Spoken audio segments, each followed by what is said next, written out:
What's going on, everyone? Welcome to Wizards Outlook. Give me a second to get the folks on IG on.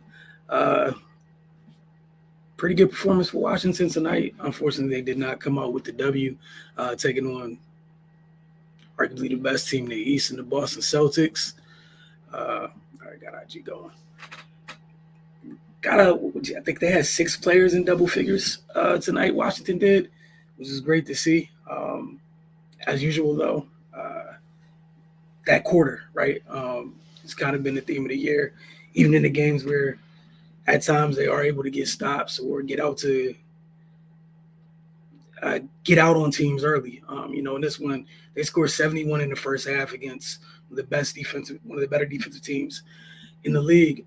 Their pace certainly helped. I think they had 28 fast break points in the first half. Um, Poole bounced back from an awful game his last outing, having gone scoreless and fouled out. We saw him get it going in the first half. He had a shot late in the half, just to be outdone by Peyton Pritchard, who hits a half court bomb right as the buzzer sounds. But it was good to see him kind of get back into the flow a little bit. And then with the trade with Gaff exiting, Rashawn Holmes coming in, Marvin Bagley the third being hurt. Washington went with the no center lineup, right? It was a big guard night for the most part. Just guards and wings out there. Tyus Jones, Jordan Poole, Bilal Coulibaly got the start. Denny Avdia and Kuz were out there. So that certainly helped with the pace tonight for sure. This isn't the first time this year we've seen the Wizards jump out on a good team or a team higher in the standings. It was just tough watching, hoping that what has happened several times this year didn't happen, but knowing that obviously Boston's going to make a run into a good of a team. Not to, but it was an outstanding quarter for Boston in the third. They clamped down enough. Again, that 36-13 margin in the third kind of gave them a big enough cushion because Washington did come storming back in the fourth. But that hole caused in the third, Boston had to come out. I think it was a 5-point deficit. They were down 5 at the half. They had to overcome that 5-point deficit, and then they were able to extend their lead once they retook the lead. Washington outscored the Celtics 45-33 in the fourth. So they tried to make up for what happened in the third. Boston had a cushion. They were able to close things out. Kristaps Porzingis had a very big game against his former team. I think he went for 34. Actually, it's on the screen, so I don't have to think. He went for 34. Tatum goes for 35. But it was Kristaps. Because of the girth that he lacks, he's able to play against teams that go small and kind of allow Boston to have a real nice counter of being able to punish teams inside when they do. And that was something that just Washington didn't have an answer for. I believe on the broadcast they were saying that was Porzingis' career high in terms of trips to the line in a game, which was 14 in this one. So that was something Washington just couldn't. He's tough to defend as is, and then couldn't keep him off the line, right? As for the Wizards, I think Denny Avdia with another really good game. 24 points, 11 rebounds, 3 assists, and 2 steals in this one. He was aggressive all night, and he was someone that was just tough for Boston to deal with. His size, his willingness to get downhill as he's been doing much this season. And then he didn't let up. We've seen at times this season, that he be aggressive in spurts. This wasn't a aggressive in spurts game. He was aggressive until the very end, and he made Boston pay every time he got a chance. Corey Kispert also had a really good night. Obviously out here to help primarily to space the floor. I think it was 3 of 6 from deep, but I thought he did a good job when he got run off the line of being very aggressive getting downhill.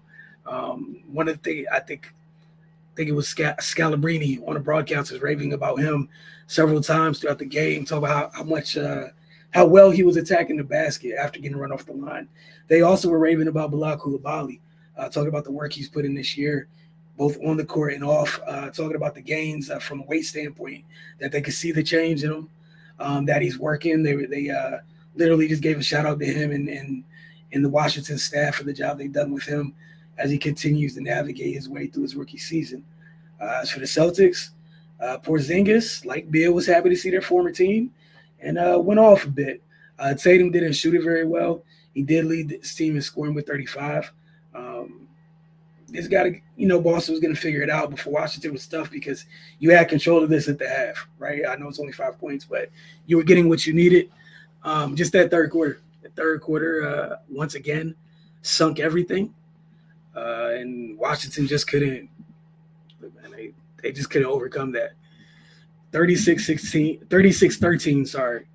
So that gap, and then, Boston even getting outscored by 12 in the fourth. It was only by 12. 36-13 is that margin's a tad bit more than 12. Washington doesn't get any break at all. They come back tonight and get ready to roll the ball out against the 76ers tomorrow night at home. So we will be there for that. Look forward to talking to you guys then as well. Going to give you guys some time for comments and whatnot. But player of the game, Kristaps Porzingis. I know Tatum scored one more point than him, but Kristaps was amazing in this one for Boston. Boston at times, again, going back to the broadcast, they were giving Porzingis credit for the fact that, in prior years they've struggled with teams that go small because they haven't always had an answer, and he provided them a very good answer in this one. X Factor for Boston. Trying to think for I would say Peyton Pritchard for Boston. I just want to give Corey Kispert. I guess I'm going Corey Kispert tonight. That 24 off the bench was huge. Big night from him. All right, got a early comment here. Give me 1 second. All right, Area 11T. Kind of like what I saw from the young guys. Yeah, I thought they had a good night, man. I'm sure Bilal would have liked to shoot it a bit better, but I appreciated how aggressive all the youngsters were tonight for sure. This one can't control all of that, but I was happy that he remained assertive all night long. It was a really, really good game from Denny, man. A very good game from Denny. Trying to pull back up the box score real quick. Yeah, he was 7 of 10 from the floor, 7 of 8 from the line, 24 and 11. Okay. So really great game for Denny. Yeah, I can't argue with that either. With the no center lineup, he did get double digits of boards, and there was a reason why they didn't get punished on the glass in this one. They only lost by 10. Where they lost by worse on other nights when they had their full complement of bigs. So credit, I'm with you, Area 11T. Credit to Denny for that, for sure. But look, man, just it's about stacking performances. Embiid tomorrow night, obviously, but Maxi's still over there.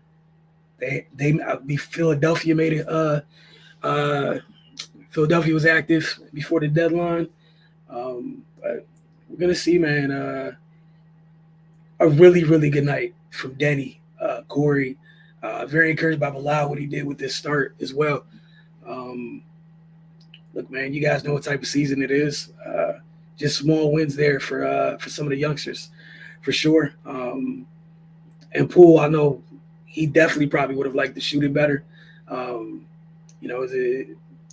It's good that what happened last game didn't repeat itself, right? And then we have to wait the debut of Rashawn Holmes, and hopefully get Marvin Bagley back sooner than later, because he was extremely productive for them and give them some much needed size in the paint. But man, thought it was well done by them for the most part tonight. You had that one bad quarter. 71 points. I think they were just the third team. Again, I'm just trying to remember stuff in the broadcast. I should have wrote it down, but I think Washington became the third team this year to put just the third team to put 70 up against Boston in a half. The other two teams were – I'm not going to remember the other two teams. I know one of them was Milwaukee. I forgot the other one. But Washington became just the third team to do that. So Obviously, no more victories there, but became part of a select few that are able to do that to one of the best defensive teams in the league. You guys know we're still kind of like falling towards All-Star break. Some teams taking advantage of that in the standings. But we'll see you guys tomorrow. Let me just check the comment section one more time. See you guys tomorrow. Look forward to seeing what you guys think of tomorrow night's game. Y'all have a good one.